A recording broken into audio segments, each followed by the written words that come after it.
Media map की जनसंवाद में आपका स्वागत है।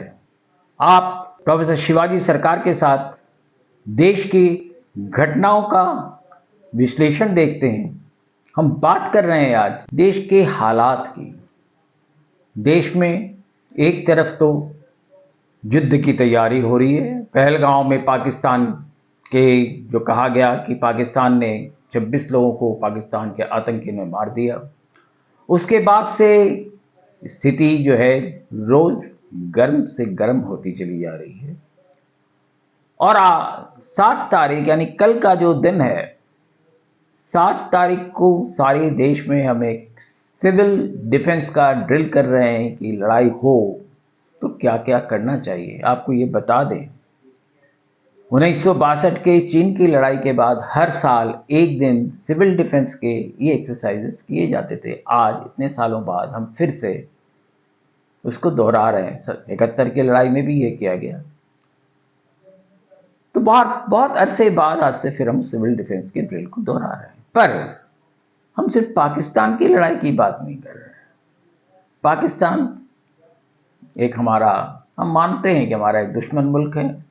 वहाँ की सरकार के साथ हमारी हर वक्त ठनी रहती है। वहाँ की सरकार जो है हमें परेशान करती रहती है और हमें उसका जवाब देना पड़ता है। पर देश में भी प्रदेशों में जंग हो रहे हैं। अलग अलग प्रदेशों में जंग हो रहे हैं। मुद्दा क्या है? जी हाँ, पाकिस्तान का पानी तो हमने बंद करने की कोशिश की, कुछ कुछ बंद कर भी दिया। जैसे आज सरकार ने कहा है कि चिनाब का पानी जो है, चिनाब पर जो 2 बांध है, उन बांधों का पानी जो है अब बहकर पाकिस्तान की ओर नहीं जाएगा। सिंध का पानी जो है अभी रोक नहीं पाए हैं। और भी है। पर भाखड़ा नंगल पर पंजाब की पुलिस पहुंच गई। उन्होंने कहा हमें हरियाणा से इस बांध की सुरक्षा करनी है। हरियाणा हमारा पानी लेके जा रहा है कि हरियाणा पानी न ले पाए। जी हाँ, पानी की लड़ाई इंटरनेशनल से डोमेस्टिक हो गया। घरेलू लड़ाई भी हम लड़ रहे हैं। अब हम आगे चलें। एक और प्रदेश है उड़ीसा, जानते होंगे आप, बहुत मशहूर प्रदेश है। वहाँ जगन्नाथ जी का मंदिर है। सारे लोग जगन्नाथ जी के दर्शन करने वहाँ जाते हैं। जगन्नाथ धाम भी कहलाता है वो। हालांकि ज़्यादा लोग नहीं बोलते जगन्नाथ धाम, पुरी धाम बोलते हैं कई बार, या पुरी ही कहते हैं, जगन्नाथ पुरी कहते हैं। पर बंगाल में ज़्यादा दूर नहीं, लगभग 200 किलोमीटर के अंदर ही दीघा है, मेदिनीपुर में। पुरी से ऐसे ही होगा 200 किलोमीटर। वहां पर समुद्र के किनारे एक आलीशान खूबसूरत जगन्नाथ मंदिर बिल्कुल उसी तरह बनाया गया जैसा कि पुरी में है। बनाया किसने? पश्चिम बंगाल की सरकार ने। वहां के मुख्यमंत्री ने इसमें पहल ली इसको बनाने की। रसोई भी वहां उसी तरह बनाया गया जैसा कि पुरी में है।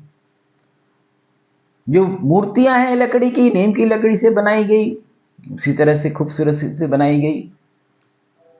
ये भी कहा गया कि ये जो लकड़ियां हैं, उड़ीसा के कुछ लोगों ने कहा, पुरी के मंदिर में 216 पे जब नवकलेवर होता है, यानी कि जगन्नाथ जी की नई मूर्ति बनती है,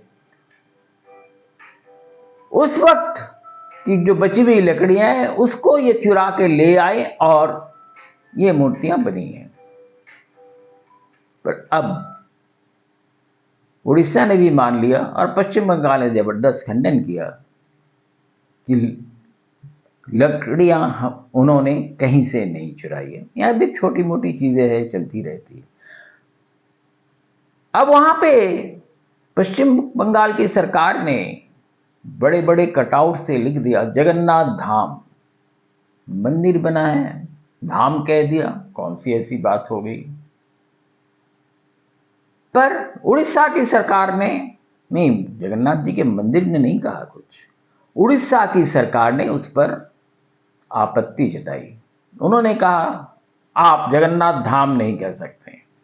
उनका तो कहना है कि मंदिर भी आपने जगन्नाथ जी का वहां क्यों बनाया। और इसको लेकर उड़ीसा की सरकार ने बंगाल की सरकार को चिट्ठी भी लिख दी कि आप ऐसा न करें। और उन्होंने ये भी कहा है, कह सकते हैं धमकी दी है, कि वो इस पर कानूनी कार्रवाई भी कर सकते हैं। कानूनी नहीं तो उन्होंने कहा कि हम शंकराचार्यों के पास जाएंगे और कहेंगे कि भाई जगन्नाथ धाम के अलावा कोई और दूसरा जगन्नाथ धाम कहना का किसी को हक नहीं है।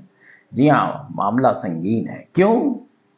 नाम के साथ और धाम के साथ बहुत बड़ा व्यवसाय जुड़ा हुआ है, तो उस व्यवसाय पर किसका हक हो, शायद यही बात होगी। तो प्रदेशों प्रदेशों में लड़ाई हो रही है, बहुत सी जगह प्रदेशों में और भी चीज़ें हो रही हैं, पर उसकी बात ही हम बाद में करेंगे। पर बंगाल में जिस तरह से वो मंदिर बना, बड़ा खूबसूरत मंदिर बना, और वहाँ पे जो पुरी के जो पुरोहित मंडली के लोग हैं उन्होंने ही आके सारी व्यवस्थाएं की और देखी, और वो जो पुरोहित वहाँ से आए थे उनमें से एक को शो कॉज नोटिस भी इशू किया गया। आप समझ सकते हैं लड़ाई धर्म पर, मंदिर पर कितनी गहरी हो सकती है। जी हाँ, हिंदुस्तान में सिर्फ पाकिस्तान से ही लड़ाई नहीं हो रही है, हिंदुस्तान में एक राज्य दूसरे राज्य से लड़ रहे हैं, चाहे पंजाब हो, चाहे उड़ीसा हो, हरियाणा हो या बंगाल। यहीं तक हो तो शायद ठीक है, और भी बहुत सारे हैं जो एक दूसरे से लड़ रहे हैं या लड़ना चाहते हैं, पर उसके बारे में हम बाद में बात करेंगे। आपको अब बताएं कि ये एपिसोड आपको कैसा लगा, कि हम बाहर ही नहीं अंदर भी लड़ लेते हैं, और जगन्नाथ जी के नाम पे भी लड़ लेते हैं, पानी के नाम पे भी लड़ लेते हैं। बहुत धन्यवाद। आप हमारे इस एपिसोड को देखें, सब्सक्राइब करें, शेयर करें।